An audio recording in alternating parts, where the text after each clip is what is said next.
तो हेलो, मैं प्रभाकर भैया आप सभी का स्वागत करता हूं। तो कैसे हो आप सभी, क्या हाल है? हाल चाल तो बढ़िया। तो हम लोगों ने पिछले क्लास में बोले तो पिछले वीडियो में त्रिकोणमिति चैप्टर को खत्म कर दिया था, ठीक है। तो आज करेंगे उस पे जो बेस, उस पे जो बनता है एक चैप्टर जिसका नाम है हाइट एंड डिस्टेंस, बोले तो ऊंचाई एवं दूरी। तो आज उसमें करेंगे मजदूरी, जिनसे तुमको मिल सकता है 5 से 10 नंबर, किसमें? हमारे बिहार बोर्ड एग्जाम में। तो चलिए बिना टाइम पास के चलते अपने क्लास की ओर और करते हैं मजदूरी, लाते हैं 2-4 रुपया की, ठीक है। चलो, ऊंचाई एवं दूरी भैया जी, हाइट एंड ऊंचाई और दूरी, ये जो चैप्टर है, मतलब ये जो चैप्टर जो बना है ये त्रिकोणमितीय अनुपात पे बना हुआ है। जो त्रिकोणमिति मैंने पढ़ाया है उस पे बना हुआ है। इसमें कोई ऐसा कोई थ्योरी ना है, इसमें कोई फॉर्मूला ना है, बिल्कुल ये त्रिकोणमिति पर बेस है। अगर त्रिकोणमिति तुम्हें समझ में आया है तो इसे समझने में, इसे बनाने में तुम्हें थोड़ा सा भी दिक्कत ना होगा, थोड़ा सा भी तकलीफ, दुख, दर्द नहीं होगा, क्योंकि पूरा बेस है त्रिकोणमिति पर, ठीक है। चलो, एक तो है कुछ थोड़ा सा है 2 मिनट का जो मैं तुम्हें समझा, तो उसके बाद दोनों मिलकर बनाएंगे चैप्टर, एक्सरसाइज, प्रॉब्लम करेंगे, ठीक है। चलो, तो क्या है इसमें भी वही है जो मैंने त्रिकोणमिति में पढ़ाया था कि भैया, चलो क्या है इसमें देख लो। ये क्या है? ये तो समकोण त्रिभुज जैसा लग रहा है, हाँ लग तो रहा है, लेकिन इसे मानो नहीं। ये कोई तुम्हारा मान लो दीवार है, ठीक है। ये दीवार के पाद है।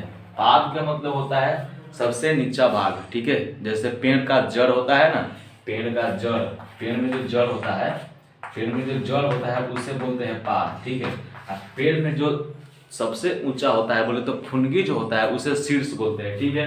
तो ये शीर्ष हो गया सबसे ऊंचा भाग, और पाद हो गया जड़। तो ये सब बेसिक है, बोले तो इस चैप्टर में ये दोनों शब्द का उपयोग ज्यादा होने वाला है, ठीक है। अब कहेगा दीवार के पाद, मीनार के पाद, मीनार के शीर्ष, मीनार के पाद तो क्या है? तो मीनार के शीर्ष बोलेगा तो ये है शीर्ष, ठीक है। और ये हमारा पाद हो जाता है। ये दीवार हो या मीनार हो, हमें क्या फर्क पड़ता है? हमें तो पाद और शीर्ष से मतलब है, पता चल गया, समझ में आ गया। अब क्या है? अब इसको हम जमीन बोलते हैं, ठीक है। क्या बोलते हैं भैया जी? इसको हम जमीन बोलते हैं। जिसपे हम खड़ा है ये भी उसी पे खड़ा है, ये जो मीनार खड़ा है वो भी जमीने पे खड़ा है, ठीक है, आसमान में ना है, ठीक है। चलो, अब तुमको पूछेगा कि भाई क्या, इसमें तुमसे पूछेगा यहाँ पर कोई एक लड़का खड़ा है, ठीक है, या फिर लड़की खड़ा है, खड़ी है या खड़ा है, क्या फर्क पड़ता है? थोड़ा सा तो बात है, मान लेते हैं खड़ी है। चलो, ये लड़का खड़ा हुआ है, इसके 2 आंख है, और यहाँ पर कोई लड़की मान है, क्योंकि तुम्हें समझने में दिक्कत ना होगा, क्योंकि ऐसे ऐसे एग्जाम्पल देने से ना तुम्हें समझने में दिक्कत ना होगा। वहीं कुछ और ले लूंगा तो तुम्हें कहेगा यार क्या बता रहे हो। तो इसे लड़की मान लो, कि है, इसको मैं लड़की मान लेता हूँ ताकि तुम्हें समझने में दिक्कत बिल्कुल भी ना होगी। ये लड़की इस पे खड़ी हुई है और ये लड़का यहाँ पे खड़ा हुआ है। अब देखो, ये लड़का ये लड़की है, जब दोनों खड़ा हुआ है तो क्या मुंह ताकेगा? मतलब ऐसे ही खड़ा रहेगा जी? अरे आंखों से आंखों का मतलब नैन मटक्का तो चलेगा ना कुछ, मतलब आंखों से तो बातें होगा ना, मुंह से हो या ना हो, लेकिन आंखों से तो कुछ ना कुछ बातें होगा। बिल्कुल सही बात है। तो आंखों से बातें होगा तो क्या होगा? आंखें से बातें होगी तो क्या होगी? इसकी आंखें से कनेक्शन होगा, ठीक है। आंखों से कनेक्शन होगा कि ना होगा? आंखों से एक रास्ता बनेगा ऐसे तिरछा वाला, ठीक है। ये जो तिरछा वाला रास्ता बनेगा इसको मिला दो ऐसे, ठीक है। तो इसको बोलते हैं उन्नयन कोण। इस आंख से जो ऊपर ताकने पर, लड़की को देखने पर जो मेरा कोण बना है उस कोण को बोलेंगे उन्नयन कोण, ठीक है। कौन सा कोण? उन्नयन। नयन बोले तो आंखों से बना हुआ कोण, ठीक है, कोण। चलो, ठीक है। और ये लड़की क्या कर दिए, ये भाई नीचा खड़ा है, उसको देख रहा है, देख रही है, ठीक है। इनसे जो नीचा देखेगी ऐसे, तो इनसे जो मेरा बनेगा यहाँ पर, ये भी उन्नयन कोण बनाएगा, ठीक है। अब देखो, अब लड़का क्या करेगा? अब तो ये देख लिया, ये कुछ ना करेगा, इसे कुछ करने के लिए बचा ही ना। अब ये लड़की देखेगी, क्योंकि ये छत पे खड़ी है, छत मान लो इसको, चाहे दीवार मान लो, कहीं पे खड़ी है तो सिंगल थोड़ी खड़ी होगी, इसके साथ कोई ना कोई तो होगा। मान लो भैया कि यहाँ पर इसका पप्पा है, क्या है? पप्पा है इनका, ठीक है, मान लिया मैंने। अब ये आ गया बंदा बीच में कहाँ से काम खराब करने। ठीक है, ये बंदा कहाँ से आ गया काम खराब करने। अच्छा खासा नैन मटक्कन चल रहा था, आंखों से बात हो रही थी, मुंह से तो ऐसे नहीं हो सकता है, आंखों से हो रही थी। ये बंदा आकर क्या इसका काम खराब कर दिया। ठीक है, अब क्या होगा देखो भाई, और यहाँ लड़का है, ये लड़की के पापा है। अब इनको देखेगा ये इनको, तो ये बताओ भाई, एक पल के लिए तो इसको देख लेगा, दोबारा फिर तो इसी को देखना पड़ेगा, क्योंकि घर भी जाना है ना। अगर इनको देखते रह जाएंगे तो घर पे जाके तुमको पापा देख लेगा, बड़ी मार मारेंगे ना, डर लगता है। इसलिए क्या करेगी ये बहन जी, इस अपने पापा को पापा और देखेगा। ठीक है, पापा और देखेगा तो इनसे जो कोण बना, इससे बोलते हैं क्षैतिज रेखा। ठीक है, क्षैतिज या क्षैतिज है ना, है यहाँ पे क्या मान लो, हाँ क्षैतिज है। ठीक है, क्षैतिज रेखा, तो इनसे जो कोण बनेगा, एंगल जो बनेगा, उससे बोलेंगे अवनमन। अवनमन की कौन सा कोण बनेगा, अवनमन कोण। और इस लड़का से जो कोण बनेगा वो उन्नयन कोण। इनके पापा और लड़की के बीच में जो कोण बनेगा, अवनयन कोण। ठीक है, तो बस यही है कंसेप्ट। समझ में आया? नहीं समझ में आया होगा, कोई दिक्कत ना है। लड़की ने लड़का को देखा, नीचा झुकना पड़ेगा, बिल्कुल झुकना पड़ेगा, तो झुकेगा नहीं। ये पुष्पा फिल्म ना है, ये त्रिकोणमिति है और ऊंचाई एवं दूरी का चैप्टर, झुकना पड़ेगा भाई, नहीं तो नहीं बन सकता है। ठीक है, तो ये लड़की इसको देखेगी, तो इनसे एक रास्ता बनेगा आंखों से ऐसे तिरछा। ठीक है, तो उनसे जो कोण बनेगा उस कोण को बोलेगा उन्नयन कोण। ठीक है, अब इनके बीच में पापा आ गया कबाब में हड्डी बनने। अब क्या करेगा ये इसके तरफ देखेगा, क्यों भाई, क्योंकि घर भी जाना है ना। अगर घर गए इसको देखते रह जाएंगे तो घर पे हमें देख लेगा पापा, तो इनको देखेगा तो क्या बनेगा, ये कोण बनेगा एंगल। इस कोण से जो बनेगा वो अवनयन कोण बनेगा। ठीक है, आप देखो भाई, उन्नयन कोण अवनयन कोण बन गया। बस तुमको यही जानना था केस में, इस चैप्टर में बस इतना ही का काम था। ठीक है, और इस पर एक दो सवाल बना दो, तेरे को समझ में आ जाएगा कि मैंने क्या पढ़ाया है। ठीक है, चलो देख लेते हैं भाई, एक दो सवाल बनाकर देख लेते हैं तुमने क्या पढ़ा है क्या नहीं पढ़ा है। बस इतना ही है। तुमको लग रहा हो कि यार मैंने इतना जल्दी कैसे खत्म कर दिया, अरे कुछ बचा ही नहीं, अब हो गया। त्रिकोणमिति पढ़ा है ना, आप पढ़े तो सब समझ में आ गया। चलो, ये कह रहा है कि ये कोई मीनार है, मैंने बोला ना मीनार आएगा, हाँ आ गया, लो मीनार आ गया। और ये कोई जमीन है, इस एक बिंदु से, ये कोई बिंदु है जिनसे जो मीनार जो है 15 मीटर दूर खड़ा हुआ है, 15 मीटर दूर खड़ा है। ठीक है, अब क्या कह रहा है कि, अब क्या कह रहा है, मीनार के शिखर का उन्नयन कोण, देखो शिखर, यही है शिखर, यही है विमल शिखर। शिखर का उन्नयन कोण अब कैसे बनेगा उन्नयन कोण, उन्नयन कोण के लिए तो ये भाई चाहिए, अवनमन कोण के लिए ये भाई चाहिए। ठीक है, हमें बताया है उन्नयन कोण कितना डिग्री दिया हुआ है, 60 डिग्री का बना रहा है। ठीक है, हाँ 60 डिग्री का है। चलो भाई, अब कह रहा है कि मीनार की ऊंचाई बताओ, इसकी ऊंचाई क्या होगा, इसको मान लेता हूँ ये BC। ठीक है, चलो ठीक है। अब तुम्हें संबंध खोजो, रिलेशन ढूंढो इस बीच में, इनके बीच में रिलेशन चाहिए मेरे को, तभी तो बनेगा। कैसे रिलेशन आएगा, रिलेशन देखना पड़ेगा। ये ठीक ठाक मतलब एंगल दिया हुआ 60 डिग्री। ठीक है, इसको निकालने के लिए इसके द्वारा कौन सा रिलेशन बनेगा, तो इसके अकॉर्डिंग तो ये मेरा लंब होता है, ये मेरा आधार,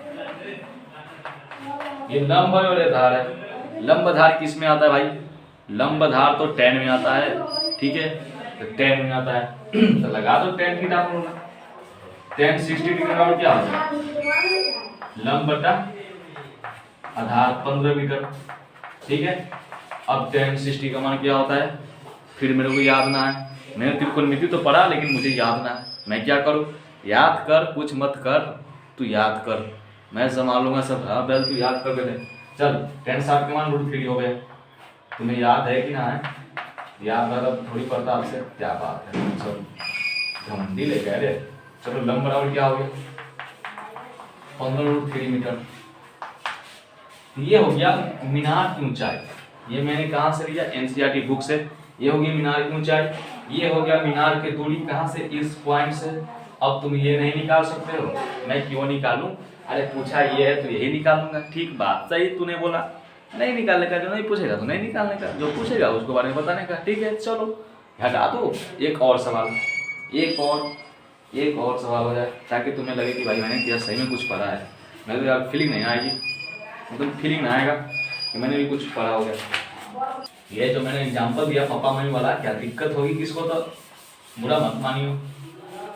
मैंने जो ये मेरा दूसरा प्रश्न है, भूमि से 60 मीटर की ऊंचाई पर एक पतंग उड़ रही है। अच्छा, पतंग में लगी डोरी को अस्थायी रूप से भूमि के एक बिंदु से बांध दिया गया है। बात तो सही है। भूमि के साथ डोरी का झुकाव 60 डिग्री है। अच्छा, यह मानकर कि डोरी में कोई ढील नहीं है। डोरी की लंबाई क्या होता है, डोरी नहीं रे, डोरी की लंबाई निकाले यार। डोरी पड़ रहा है तो लोग कैसे लोग आ जाते हैं। देखो भाई, पतंग कभी उड़ाए हो? बचपन में पतंग ही उड़ा रहे थे, अभी भी पतंग उड़ा के पढ़ने आया हूँ। बहुत मेरे को छुट्टी ना है पतंग उड़ाने से। ऐसे मत फेंका कर, मेरे को पसंद ना है, ठीक है। देख भाई, मजाक कर रहा हूँ। जब हम पतंग उड़ाते हैं ऐसे लटांगी, और पतंग कैसे उड़ता है, ऐसे तिरछा। ये जो है पतंग ऐसे रहता। पतंग कैसे रहता भाई? पतंग तो मेरे को उड़ाने नहीं आता। अच्छा, हाँ बिल्कुल सही है। चलो, ऐसे उड़ता है कि नहीं? ऐसे, हाँ बिल्कुल ऐसे उड़ता है। चलो, ये जो पतंग है इस जमीन से 60 मीटर की दूरी पर है। कहाँ से? 60 मीटर की दूरी पर। ये सही है या गलत, देख लेता हूँ भाई। ये हाँ 60 मीटर की दूरी पर है, बात तो सही है। और ये क्वेश्चन बता रहा है कि भैया जी ये जो डोरी है ऐसे झुकी हुई है, बात तो सही है, लेकिन जो है झुकाव नहीं है, पूरा तनी हुई है। अब तना हुआ कैसे रहेगा? जब ऐसे बना दोगे। है, क्या बात करते हो? अरे इसमें 19-20 का तो फर्क है, कहाँ ज्यादा फर्क दिख रहा है? वो ऐसे था और ये ऐसे, 19-20 का तो फर्क है। क्या बात करते हैं, हटाइए। चलो मैंने दे दिया, ये 60 मीटर है।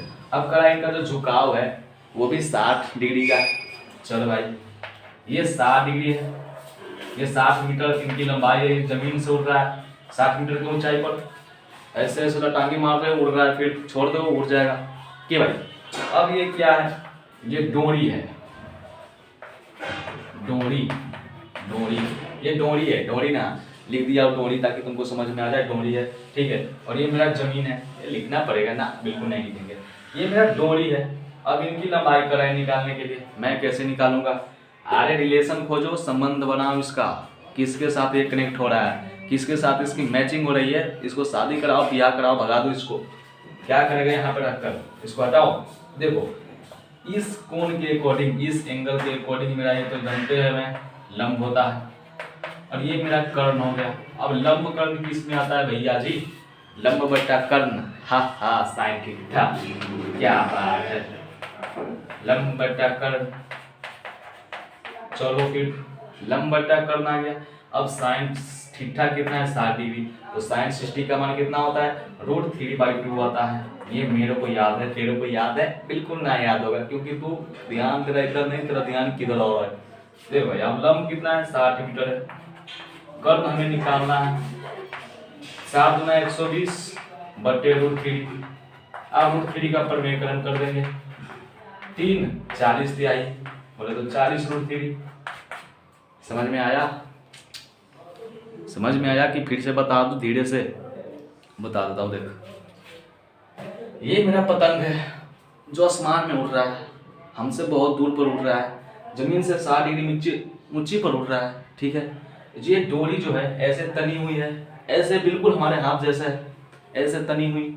अब करा इसका लंबाई निकालो, और किताबों में दिया हुआ प्रश्न में कि ये जो तनी हुई है डोरी ऐसे सीधा है, मतलब थोड़ा सा भी ऐसे ना है, बिल्कुल ऐसे है। तो ऐसे क्या बनता है? ऐसे मेरा कर्ण बनता है। और 60 मीटर पर हमारा खड़ा हुआ है, तो 60 मीटर हमारा क्या हो गया? लंबाई हो गया। और ये जो बना है ये मेरा कर्ण बन गया। तो लंब कर्ण किस में आता है? ये संबंध में खोजना है। इसको शादी ब्याह कराओ, इसको हटाओ, तो साइन थीटा में आता है। तो साइन थीटा का मान डाल दिए, इतने आंसर पूरा दिए। तो देख भाई, बस इस चैप्टर में मैंने क्या बताया कि ना फार्मूला होगा, ना थोड़ा सा कोई थ्योरी होगी, कुछ भी ना होगा। बस एक ये से जो मैंने बताया था पापा मम्मी वाला कि भैया ये लड़की और ये लड़का, ये पप्पा है, आंखों से एक कनेक्शन बढ़ रहा है और पापा से कनेक्टेड बढ़ रहा है। यही एक था थ्योरम जिसे तुम्हें याद करना था और जानना था कि भाई कैसे होता है और कैसे पूछा जाता है, ठीक है। क्योंकि इस चैप्टर में उसी चैप्टर से पूछा जाता है, उसी टॉपिक से पूछा जाता है, उन्नयन अवनमन, उन्नयन कोण अवनमन कोण। बस इसीलिए मैंने वो बताया, नहीं तो मैं वो भी ना बताता, डायरेक्ट क्वेश्चन बनाता तेरा, ठीक है। तो चलो आज के लिए बस इतना ही। मिलते हैं इसके अगले चैप्टर के साथ। तब तक के लिए प्रयास करो, फोकस करो।